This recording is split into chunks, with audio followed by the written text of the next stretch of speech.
E primeiro, quando a gente pensa na carta de Paulo aos Colossenses, nós falamos de uma cidade. Essa cidade é Colossos. É uma cidade que já, na época já tinha sido imponente, hoje já não era tanto. Uma cidade meio que em decadência.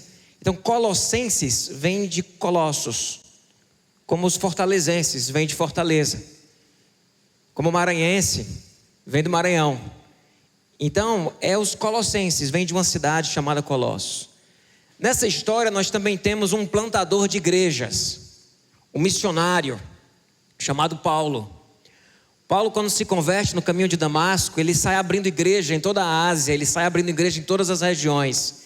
Paulo não conheceu a igreja em Colossos, mas ele foi pastor por muitos anos em Éfeso, e era perto, 200 quilômetros mais ou menos. Então essa comunidade foi muito influenciada pelo trabalho de Paulo, ao ponto de que ele escreve uma carta para eles. Nós temos nessa cidade uma igreja,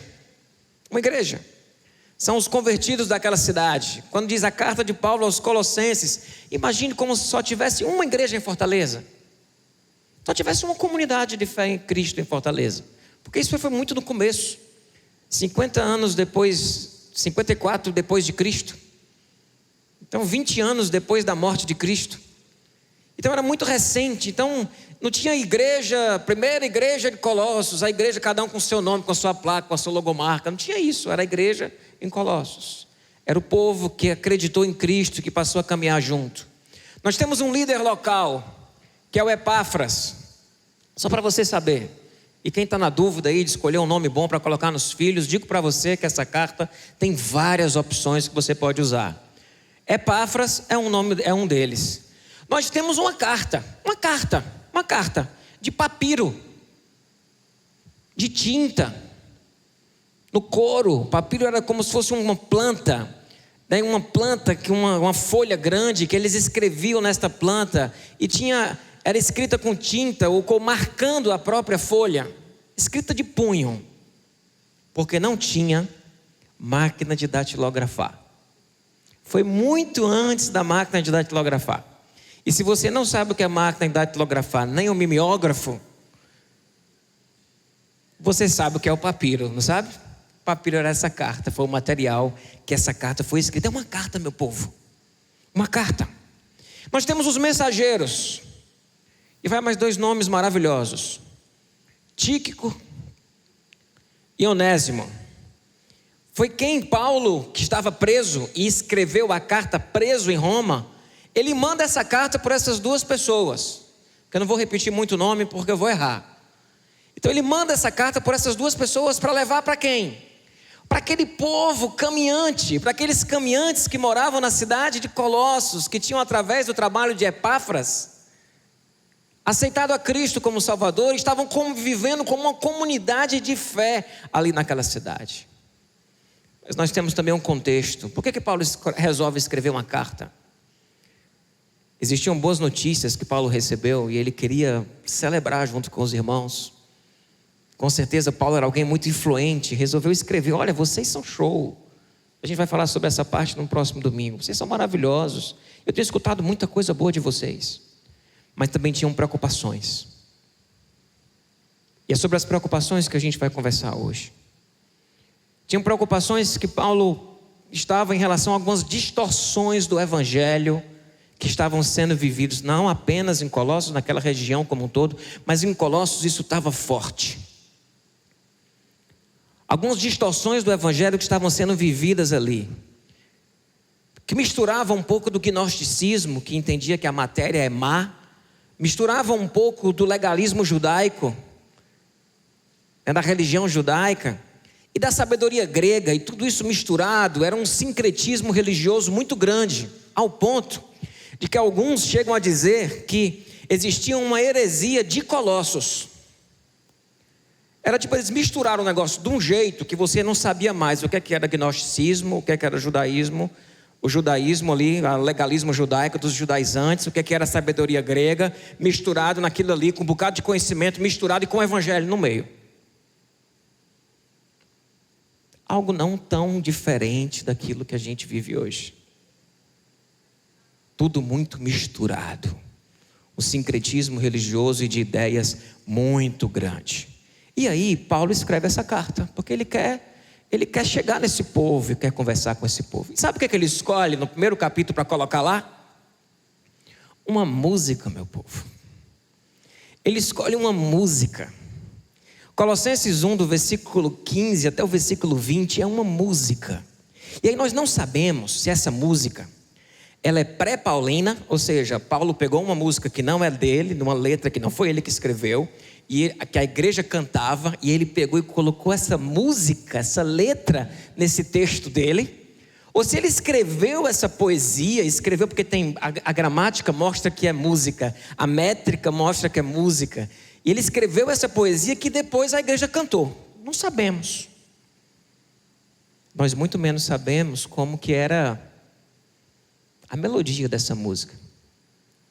Nós ficamos só com a letra. Independente de ter sido Paulo que escreveu ou não, tem gente que tem muita resistência de achar que não foi Paulo que escreveu esse texto. E se Paulo pegou algo que a comunidade estava cantando, isso para mim é tão mais especial.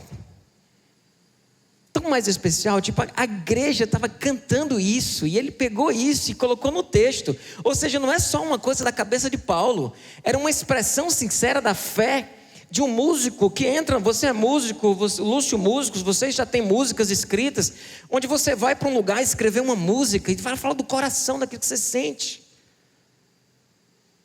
Se foi essa música que Paulo pegou e colocou, maravilhoso. Se foi ele que escreveu algo tão poético que depois a igreja canta, também não muda a mensagem. Nós não temos a melodia, mas nós temos a letra. E aí eu pedi que o Lúcio ficasse aqui, porque eu me recuso a ler essa letra sem uma música. Já que ela foi cantada, a gente não vai cantar, eu não vou cantar ela não, certo? Fiquem tranquilos. Mas eu queria ler essa música, porque é a partir dela que a gente vai conversar hoje. E a música diz mais ou menos o seguinte, aí a gente vai com o piano. Com certeza lá não era piano. Talvez fosse o quê? Algum batuque, algum instrumento de corda. Eu não sei quais eram os instrumentos daquela época. Mas isso foi cantado na igreja. A gente vai ler. Isso foi cantado. E diz: Ele é a imagem do Deus invisível, o primogênito de toda a criação. Pois nele, Jesus Cristo, foram criadas todas as coisas nos céus e na terra, as visíveis e as invisíveis, sejam tronos ou soberanias, poderes ou autoridades. Todas as coisas foram criadas por ele e para ele.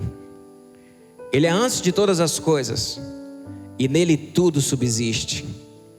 Ele é a cabeça do corpo, que é a igreja, é o princípio e o primogênito dentre os mortos, para que em tudo tenha supremacia, pois foi do agrado de Deus que dele habitasse toda a plenitude, e por meio dele reconciliasse consigo todas as coisas, tanto as que estão na terra quanto as que estão no céu, estabelecendo a paz pelo seu sangue derramado na cruz. Amém? Amém, meu povo? A igreja primitiva cantava isso. Obrigado, Lúcio. Hoje a gente está aqui lendo, e nós podemos dizer que a carta de Paulo aos Colossenses é uma carta cristológica, porque ela fala de Cristo. Quem conhece mais a Bíblia sabe que Efésios, a carta de Paulo aos Efésios, ela é uma carta que fala muito sobre a igreja. Efésios fala da igreja de Cristo. Colossenses fala do Cristo da igreja. Ela fala do Cristo da igreja e apresenta esse Cristo da igreja o tempo todo. Ao mesmo tempo, essa carta, ela é apologética. Você sabe o que é apologética? Apologética é um discurso de defesa da fé. Paulo está escrevendo com a intenção de combater algumas distorções do Evangelho, de defender a fé e de anunciar Cristo como de fato Cristo é. Porque ele entendia que algumas distorções estavam acontecendo. E quando eu olho ao meu redor hoje, quando eu olho às vezes para a gente mesmo, eu percebo quanto nós às vezes temos distorcido o Evangelho de um jeito ou de outro, para se encaixar melhor nas nossas conveniências, nas nossas ideias, nas nossas ideologias. E Paulo escreve uma carta apologética, e a impressão que eu tenho, pessoal, e não é só a impressão, é que se nós erramos na compreensão de quem é o Cristo, nós erramos tudo. Por isso Paulo se preocupa, porque Cristo estava lá, Jesus estava lá no discurso deles, mas tinha muita coisa junta, dando uma bagunçada nesse negócio, e enfraquecendo o senhorio e o poder deste Cristo, que é o cabeça da igreja. Eu vou fazer o seguinte com vocês, para ficar bem didático. Eu vou colocar a heresia de Colossos, e vou falar da heresia de hoje, que tem relação com essa heresia de Colossos. É como se fosse assim, em Colossos lá, eles estavam com essa heresia, com essa distorção do Evangelho. Qual é essa distorção do Evangelho que nós vivemos hoje? Hoje, no nosso contexto, na nossa vida. Vamos fazer isso? A gente vai colocar a heresia, e depois a gente coloca a heresia de hoje. Porque a heresia lá de trás, a gente pode olhar e dizer assim, mas eles acreditavam nisso, mas e a gente hoje? Essa heresia lá de trás faz relação com qual heresia, com qual distorção do Evangelho que nós vivemos hoje? Que exige de nós o quê? Um retorno ao Cristo. Olhar para Jesus.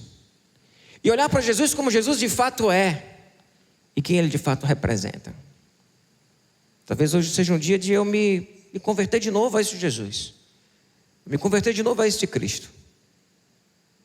Que nós precisamos olhar e prestar atenção. Heresia de Colossos. Primeiro, os demônios da natureza e a ideia de que a matéria é má. Isso estava distorcendo toda a ideia que eles tinham a respeito de Jesus. O que eles acreditavam? Eles acreditavam que todos os fenômenos da natureza, que vinham com trovões, com desastres, chuvas, terremotos, todos os eram demônios, eram forças espirituais que estavam destruindo, porque a matéria e tudo que é matéria para eles era mal.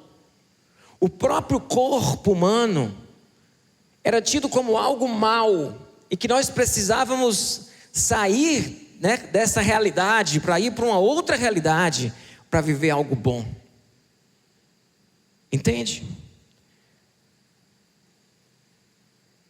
E aí nós temos a heresia de hoje, um pouco diferente, mas que nós também precisamos tomar cuidado, de entender Deus na natureza, como se Deus se confundisse com a natureza. Deus não é a natureza. Deus não é o mundo criado, nem simplesmente uma força cósmica da natureza. E quando a gente vai voltar para Cristo, aí eu vou ler de novo com vocês o texto. Porque o que o texto diz é o quê? Que Ele é a imagem do Deus. Ele quem? Jesus. A imagem do Deus invisível. É o primogênito de toda a criação. Porque nele, em Jesus, foram criadas todas as coisas, nos céus e na terra, as visíveis e as invisíveis, sejam tronos ou soberanias, poderes ou autoridades. Ele vai dizer tudo, todas as coisas foram criadas por Ele e para Ele. Aí nós estamos falando do Jesus de Nazaré, mas muito além disso, estamos falando do Cristo que estava com o Pai criando o universo e criando todas as coisas. Quando nós falamos em Jesus, nós não estamos falando apenas do Jesus de Nazaré que nasceu ali em Belém, que foi criado em Nazaré e que desenvolveu o seu ministério a partir dos 30 anos na Galileia, e depois morreu crucificado. Estamos falando de Cristo, do Filho que está com o Pai desde a criação do mundo. Desde antes do mundo existir, Ele era. E Ele criou com o Pai todas as coisas. Por isso o texto diz o primogênito de toda a criação. Porque se tem o Pai e o Filho, Jesus é o primogênito de toda a criação. Ele é a primeira coisa criada, se entendemos que Ele foi criado pelo Pai. Ele é a primeira coisa criada, e o universo e tudo que existe foi criado depois e a partir dele e por meio dele. e para Ele. Compreendem? Então, quando nós olhamos para a natureza, Deus não está na natureza. Deus está em todo lugar, mas Deus não está na natureza. Deus criou a natureza. Deus não é a natureza, Ele criou a natureza. A natureza apenas revela os atributos de quem o criou, mas Ele não está na natureza. A gente costuma usar muito a expressão mãe natureza. A natureza não é nossa mãe, ela é nossa casa. E foi nos dado como filhos de Deus responsabilidades de cuidarmos desta casa, de zelarmos por esta casa. E desde que o pecado entrou no mundo, nós estamos subjugando o outro e a natureza, e a casa que Deus nos deu para nós criarmos, nós estamos subjugando. Jesus é criador de tudo, o ser humano é coroa da criação, e Jesus é criador de tudo e está sobre tudo. Nós não estamos falando de uma pessoa simplesmente que viveu no que nós chamamos de primeiro século. Nós estamos falando do Cristo, do Logos, do Cristo eterno. Pai, o Filho, o Espírito. Gênesis diz: façamos o homem à nossa imagem e semelhança. É o Deus Pai, Deus Filho e Deus Espírito Santo criando o universo. O universo revela quem Deus é, mas o universo não é Deus. Deus é maior do que o universo, Ele criou o universo. E esses irmãos estavam se perdendo nisso, como às vezes nós nos perdemos. Esse conceito na teologia, você olhar para a natureza e achar que Deus é a natureza, é o que chama de panteísmo. A natureza revela Deus, é por isso que a gente tem, para mim, é uma das principais linguagens que eu tenho de conexão com Deus, é natureza. Tem nada que me conecte mais com o Criador do que estar de frente para o mar. Mas não é porque Deus está no mar, é porque eu olho para o mar e digo: Deus criou tudo isso. Outra coisa que me impressiona é o ser humano. Eu olhar para o ser humano e diz: Deus criou tudo isso, como ser, no organismo. Mas Deus é a parte disso, no sentido de que Ele criou tudo isso. E Jesus é criador de tudo. Estamos falando de um Jesus muito maior do que aquele que a gente possa estar imaginando. Eles tinham dificuldade também de entender que Jesus era Deus por causa da matéria, por causa do corpo. Vou falar disso mais para frente. Mas primeiro, quem é Jesus para você? É o Jesus que nasceu em Belém e morreu em Jerusalém? Jesus diz: antes de Abraão existir, eu sou. Todas as coisas foram criadas por intermédio dele. Sem ele, nada do que existe seria feito. E esse Deus se esvazia, assume a forma humana e vem aqui tocar esta matéria aqui.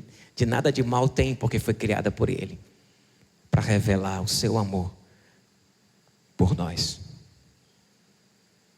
Amém? Outra heresia de Colossos era o culto aos anjos. E essa ideia também da matéria, de que a matéria é má. Olha o que Paulo fala sobre isso. Não permitam que ninguém que tenha prazer numa falsa humildade, na adoração de anjos, os impeça de alcançar o prêmio. Engane vocês ao ponto de vocês não estarem mais nem abraçando o evangelho. Tal pessoa conta detalhadamente as suas visões e a sua mente carnal a torna orgulhosa. Qual era a ideia que eles tinham? Nós somos matéria, a matéria é má, e para que a gente possa chegar ao Pai, a gente não consegue chegar a Deus, e a gente vai fazer o culto aos anjos, que são os seres intermediários. Existe como se existisse uma esfera intermediária que você usasse para se relacionar com Deus. Escuta isso, que eu vou dizer como é que nós hoje, como povo evangélico, vivemos isso. uma esfera intermediária de anjos, em que você faz um culto de adoração aos anjos, para você conseguir chegar em Deus. Tem um intermediário. E diz que as pessoas que faziam esse culto aos anjos, eles tinham visões, eles enxergavam coisas. E eles chegavam no meio do povo, contando o que eles tinham visto, o que eles tinham enxergado, as coisas que tinham. E o que Paulo está dizendo aqui é que isso é carnal. Vocês se vangloriam dessa experiência que vocês estão tendo, esse transe que vocês estão tendo, como se estivesse buscando numa outra esfera, aquilo que está revelado aqui. E vocês ainda ficam contando das coisas que vocês veem, que vocês enxergam, se vangloriando disso. Qualquer semelhança com a realidade não é coincidência. E qual é a heresia de hoje? A heresia de hoje é o sensacionalismo religioso de um culto desencarnado com líderes semideuses. Eita, heresia grande, deu trabalho para escrever essa frase. É um sensacionalismo religioso porque ele mexe com sensação e com sentimento e com emoção e com esse toque no anjo e pegar na veste de não sei quem e de sentir um arrepio na veia. Arrepio na veia eu criei agora. De sentir um arrepio na veia, a veia arrepiada. E do negócio acontecendo, e é um sapateado, e um povo caindo, jogando lençol em cima. E fazendo um negócio assim, caindo o povo no chão. Um sensacionalismo religioso de um culto desencarnado, porque o culto não tem nada a ver com a vida, ele é uma transe. O culto é transe. É descolar daqui, é viver um negócio aí nessa esfera aí dos anjos aí. É tocar nas vestes do anjo. É falar na linguagem do anjo. E Paulo diz, é melhor falar 5 palavras que todo mundo entenda, do que um bocado de palavra que ninguém sabe nem o que está dizendo. Se não edifica o corpo, fica calado. E olha que eu creio no dom de línguas, mas discordo veementemente como ele é utilizado nas nossas experiências coletivas. É esse sensacionalismo religioso de um culto desencarnado com líderes semideuses, porque o líder é esse cara, meu irmão. O líder é o cara que toca na veste do anjo lá e chega para você para dizer o que é que você tem que fazer, e você vai se render a ele. É o cara que conta as visões, o negócio que ele teve, o negócio que ele enxergou. É apóstolo, é bispo. Isso não faz sentido. Não pisa, ninguém não fala, parece, daqui a pouco está aparecendo líder religioso descendo de rapel no meio da igreja, fazendo tirolesa, e líderes religiosos que sobem no palco, o povo fica em pé e o povo aplaude, e Cristo fica onde? É o que estava acontecendo lá em Colossos. O povo estava se apegando mais ao povo que tocava nas vestes dos anjos e tinha as visões, aos líderes que tinham essas experiências e que manipulavam o povo com isso, do que com o próprio Cristo, com o próprio Jesus. Jesus vai sendo colocado de lado, porque Jesus não criou o universo, Jesus é só o Jesus de Nazaré. Mas para chegar em Jesus a gente tem que viver esse negócio aqui, a gente se apega ao povo. E Colossenses 1 vai dizer, e por meio dele, Jesus, reconciliasse consigo todas as coisas, tanto as que estão na terra, quanto as que estão no céu. O que ele está querendo dizer? É o que está aqui, o que está lá, o que está no meio, onde tem anjo, onde não tem. É Jesus. É esse Jesus que é o Jesus de Nazaré, mas é esse Cristo que estava com o Pai na criação do mundo, esse Cristo pré-existente, esse Jesus que está desde a criação do mundo e que todas as coisas foram criadas por Ele, estabelecendo a paz pelo seu sangue derramado na cruz. Mas agora ele os reconciliou por meio do corpo de Cristo, corpo físico de Cristo. Está combatendo outra heresia aqui. Não quer dizer que a matéria é má, foi pelo corpo físico de Cristo que se encarnou. Foi por meio deste corpo físico, porque a matéria não é má. Isso aqui foi criado por Deus. Esse raio aí não é demônio, não. Mas também essa natureza maravilhosa aí que a gente aprendeu a gostar dela e a entender por que as coisas acontecem, também não é Deus, não. Foi Deus que criou ela. Deus é maior que ela. E foi Jesus que criou tudo isso, mediante a morte, para apresentá-los diante deles santos, inculpáveis e livres de qualquer acusação. A verdade é, Cristo é o caminho de toda a espiritualidade. Ele basta, Ele é suficiente. Nós não precisamos de mais nada. Pedro vai dizer: tudo que diz respeito à vida e à piedade já nos foi dado. E Jesus é o centro da espiritualidade de um povo que se diz cristão. Jesus é o centro. Não há experiências na espiritosfera, essa região intermediária, com pessoas intermediárias, com deuses e semideuses intermediários, não. Impressionante como Deus se faz carne e habita entre nós e revela toda a sua divindade na sua humanidade. A gente que é humano quer desencarnar para viver uma experiência fora daqui, que na maioria das vezes acaba não trazendo resultado nenhum prático para a tua vida.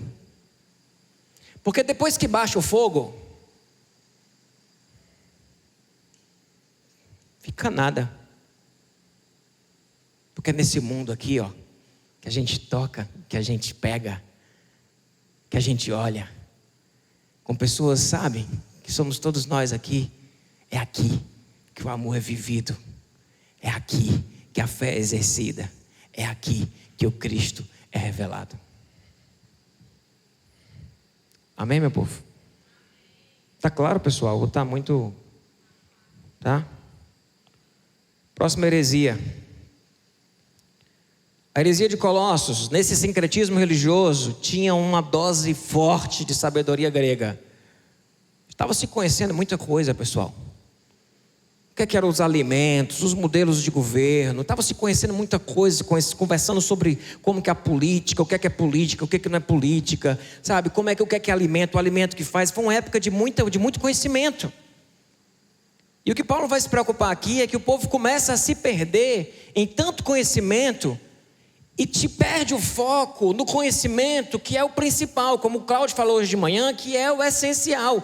Não é que essas coisas que eles estavam descobrindo não fossem verdade, mas eles se apegavam tanto a essas questões pormenores e perdiam o foco naquilo que é o principal. A heresia de hoje é o segredo da vida. A gente vive também num momento de muita efervescência, de muito conhecimento. Olha, muito mais do que naquela época, né? Hoje está todo mundo vendendo o segredo da vida.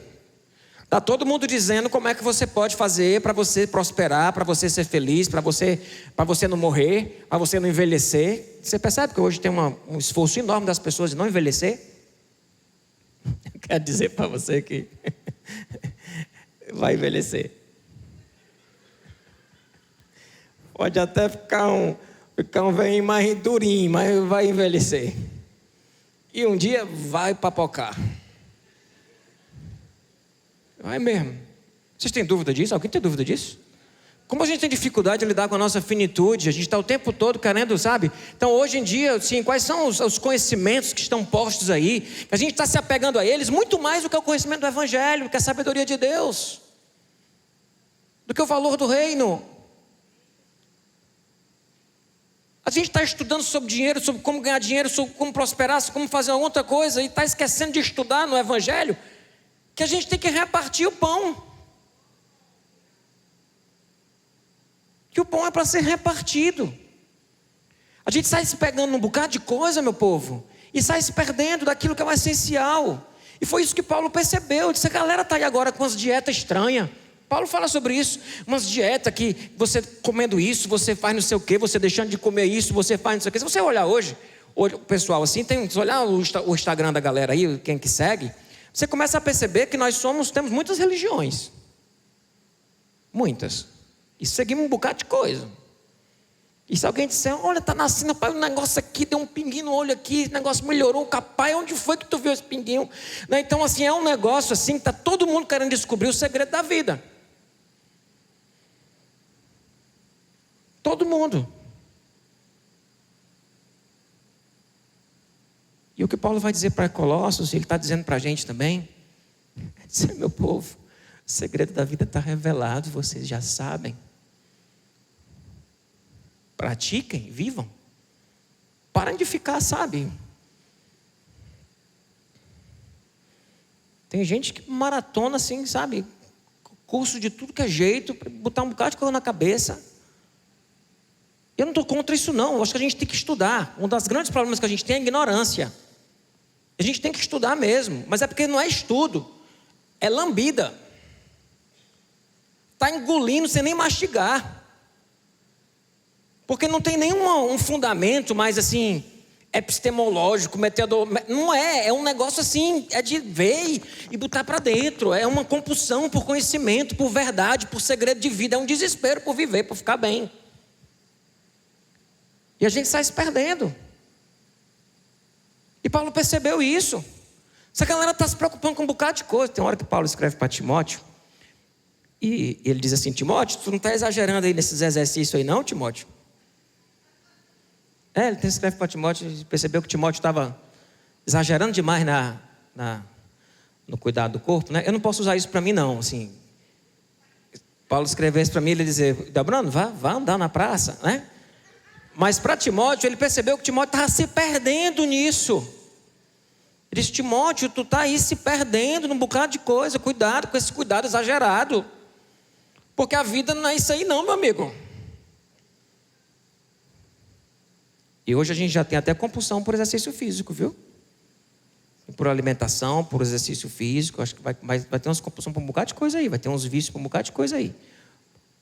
Por Netflix, por curso na internet. Vai ter um bocado de coisa que a gente está desesperado, procurando o que é que tem na prateleira para poder melhorar a minha vida. Desespero. E aí o que é que Paulo diz? Versículo 3. Nele... Aí eu botei entre parênteses para você entender o que é que ele está falando. Em Cristo estão escondidos todos os tesouros da sabedoria e do conhecimento. Eu lhes digo isso para que ninguém os engane com argumentos aparentemente convincentes. Tenha cuidado para que ninguém os escravize a filosofias vãs e enganosas que se fundamentam nas tradições humanas e nos princípios elementares deste mundo e não em Cristo. Faz sentido, meu povo? A verdade é, Jesus é a vida e a fonte de toda a sabedoria. Você coloca Jesus no centro. Bebe dele. Aprende nele. Ele diz, aprendei de mim. Aprende dele. E aí você, secundariamente, você vai pegando todo esse conhecimento que está aí, porque tem muita coisa que Deus está revelando na ciência, tem muita coisa que Deus está revelando, sabe, em muita coisa. Mas nós não podemos perder o foco do que de fato é a realidade e onde está essa realidade e o que nós precisamos trazer para a vida da gente. Outra heresia de Colossos era o legalismo dos judaizantes. Os judaizantes era o povo que vinha do judaísmo, que se tinha convertido a Cristo e virou um cristão, mas ele não largava a mão de todas as regras, as ordenanças que eles tinham que viver. Então eles eram assim, muito rigorosos. Era um negócio muito moralista, muito comportamental. Do comportamento que você está tendo, quantos passos você está dando, o que você está comendo, não pode, isso não pode fazer, isso aqui não pode, isso aqui é pecado, isso aqui não pode. Alguma semelhança aí com alguma coisa? E qual é a heresia de hoje? É o legalismo evangélico. Impressionante. Um povo preocupado com um bocado de coisa e esquecendo o principal, que é o amor e aquilo que Cristo disse que seria a nossa marca. E se engasgando com um bocado de mosquito e engolindo um camelo. Engolindo um camelo. E aí eu vou ler Colossenses 2, pessoal, porque assim, não precisa eu falar mais nada depois que eu ler esse texto sobre esse assunto. E também você vai ler o livro, que aí no livro a gente fala bastante sobre essa religiosidade, sobre esse legalismo, que é uma falsa pretensão de religiosidade, de humildade, mas é severidade contra o corpo, contra a vida e muita falta de amor. Olha o que diz em Colossenses 2: Deus os vivificou juntamente com Cristo. Ele nos perdoou de todas as transgressões e cancelou a escrita de dívida, que consistia em ordenanças e que nos era contrária. Ele a removeu, pregando-a na cruz. E tendo despojado os poderes e as autoridades, fez deles um espetáculo público.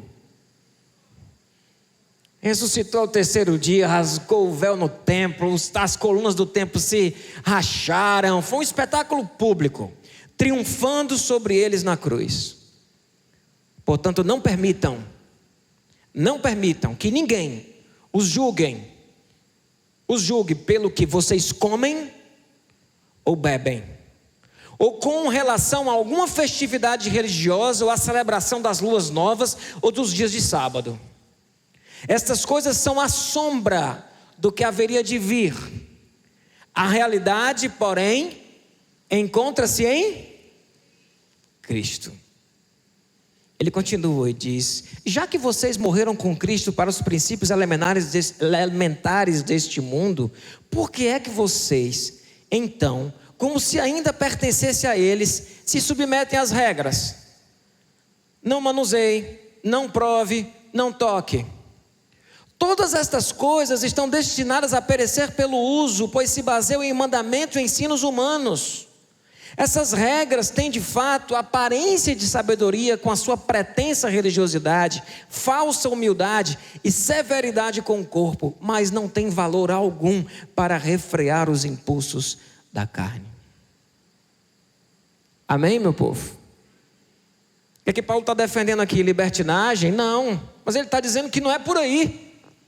Nem apontando o dedo na cara de ninguém, não é dizendo que as pessoas comem ou não comem, é colocando Cristo no centro da sua vida e deixar Ele dirigir o teu viver.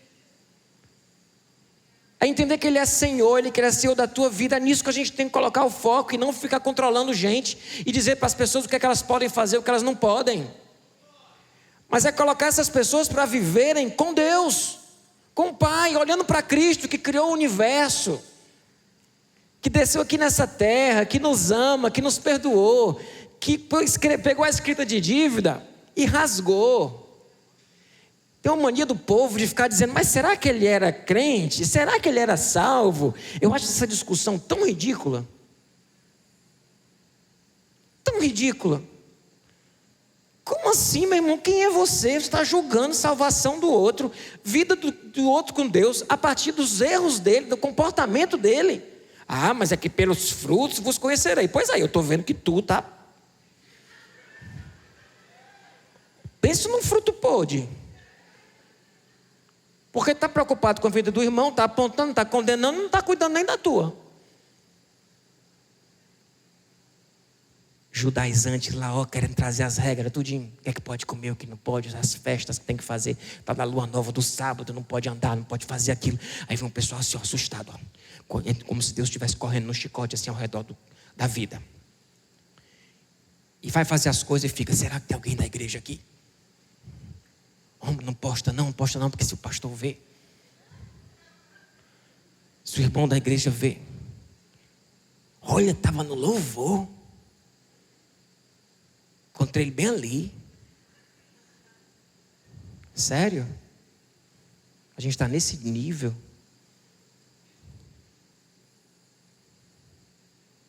Entende? Em Cristo está a salvação e o perdão. Não é nas nossas obras, não é no nosso jeito de viver, nem de comer, nem de vestir. Agora Colossenses vai falar da importância da gente se colocar diante de Deus e viver uma nova criatura. Mas isso não tem a ver com salvação. Amém, meu povo? Por último, a heresia de Colossos, de que a matéria é má. Por isso Jesus não é Deus, porque Deus não pode habitar em algo que é mau, um corpo. Mas Jesus era o maior dos anjos. Jesus foi um anjo quase Deus, mas ele era um anjo especial. Era o que eles acreditavam. Eles não admitiam que Deus poderia habitar num corpo finito, limitado e matéria, porque para eles a matéria é má. Entende? Qual é a heresia de hoje? É Jesus como alguém especial, apenas alguém especial e um exemplo a ser seguido. Jesus é muito mais que isso. Jesus é Deus. Jesus criou o universo. Ele é Senhor de tudo. Colossenses 1, ele diz que ele é a imagem do Deus invisível. Pois foi do agrado de Deus que nele habitasse toda a plenitude. Pois em Cristo habita corporalmente, isso não está aqui à toa, toda a plenitude da divindade. Hebreus vai dizer que Jesus é a expressão exata do ser de Deus. Filipenses diz que deveríamos ter o mesmo sentimento de Jesus, que mesmo sendo Deus, não tomou como usurpação o ser igual a Deus, antes esvaziou-se a si mesmo e assumiu forma humana. E foi obediente até a morte e morte de cruz. Pelo que Deus o exaltou soberanamente e lhe deu um nome que está acima de todo nome, para que toda língua confesse que Jesus é o Senhor e todo joelho se dobre diante dele. Jesus é Deus, Jesus é o Senhor. Ele morreu por nós, ele rasgou aquela escrita de dívida. Nós não precisamos mais ficar presos a ordenanças, a regras. Nós fomos perdoados. E é a partir do entendimento disso que a nossa vida começa a mudar. Ele é a realidade, ele é a sabedoria de Deus. E nós precisamos colocar esse Jesus no lugar que é dele dentro do nosso coração. O segredo da vida é Jesus. O segredo da vida é Jesus. Quando Filipe chega para Jesus e diz: mostra-nos o Pai, Jesus diz: quem me vê, vê o Pai, porque eu e o Pai, nós somos um. Qual é o Jesus que você crê? É um mártir da história? Alguém que inaugurou valores importantes, que deram lugar depois para tanta coisa? É isso? Ou é mais que isso? A gente precisa pegar Jesus desses lugares periféricos que estão na vida da gente e colocar ele no lugar que é dele.